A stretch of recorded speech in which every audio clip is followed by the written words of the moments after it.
The Knicks have officially hit their first real wall of the season, and honestly that was inevitable.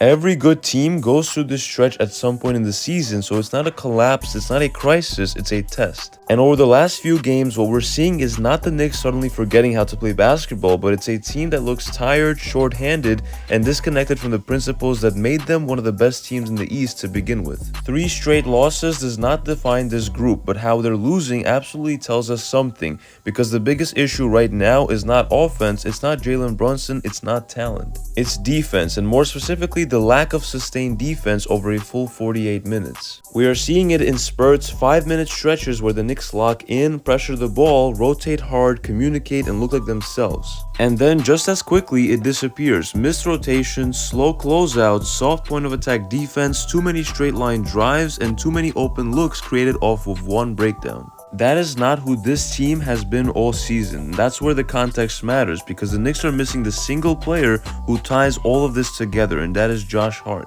Josh Hart is not just a role player, he's not just hustle, he's not just rebounding or transition energy, he is the glue guy. He is the connective tissue between defense, effort, and identity. When Hart is on the floor, the Knicks play faster defensively, they scramble harder, and more importantly, they stay engaged. And yes, it matters for Jalen Brunson too. We've seen this over and over. Brunson is elite regardless, but when Hart is out there, Brunson does not have to carry every emotional possession. Hart pushes the pace, initiates chaos, rebounds and runs, guards multiple positions, and allows Brunson to pick his spots instead of constantly dragging the offense uphill. And right now, that lift is missing. Instead, you're seeing a team that looks a half step slow, not lazy but tired. Both mentally and physically, this stretch of the schedule has been heavy, the rotation has been tight, guys have been playing real minutes, and when you're missing Hart, Shamet, and other depth pieces, those margins matter. The defense suffers first, and here's the important part. This is not about effort disappearing, it's about habits slipping.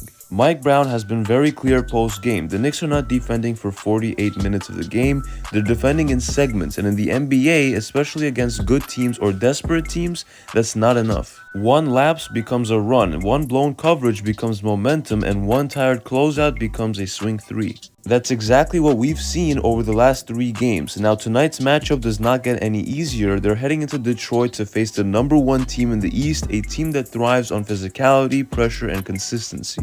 This is not the type of opponent that you want when you're searching for defensive rhythm, but that's also why this game matters. Not because it's a must-win, but because it's a measuring stick. Can the Knicks recommit to their foundation even while short-handed? Can they defend with purpose for longer stretches? And can they get back to communicating, rotating, and competing even when shots are not falling?